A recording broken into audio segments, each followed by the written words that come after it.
দেখছেন খবর বাংলা, সঙ্গে রয়েছে আমি স্মৃতি। আরও এক ভাইরাল ঘটনা নিয়ে। পাকিস্তানের অনেক ভিডিও রয়েছে যা আমাদের দেশে ব্যাপকভাবে ভাইরাল হয়, ঠিক তেমনই আবারও পাকিস্তানের একটি ঘটনা আমাদের দেশে ভাইরাল। সাম্প্রতিক একজন পাকিস্তানি ইউটিউবারের একটি ইনস্টাগ্রাম রিল সোশ্যাল মিডিয়ায় ভাইরাল হচ্ছে, যা দেখার পরে জনসাধারণের সেই ব্যক্তিকে প্রচণ্ডভাবে তিরস্কার করছে। ভাইরাল ক্লিপে ইউটিউবার নওমান হাসানকে একটি পোষা চিতার সঙ্গে দেখা যাচ্ছে, কিন্তু যা হয় তা প্রমাণ করে যে বন্য প্রাণীদের প্রাকৃতিক স্থান বন এবং তাদের ঘরে রাখা যায় না। ভাইরাল হওয়া ভিডিওতে দেখা যায় বসার ঘরের সোফায় অন্য একজনের সঙ্গে বসে আছেন নওমান আলী। দুজনের মাঝে একটা পোষা চিতাও বসে আছে। নওমান হাসান চিতাটিকে আদর করে এবং তার মাথায় আদর করার চেষ্টা করার সঙ্গে সঙ্গেই চিতা তাকে আক্রমণ করে।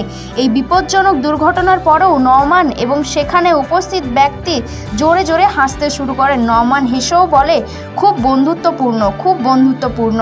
তার ঘাড় স্পর্শ করে। ভিডিওতে দেখবেন চিতা সোফায় বসে আছে।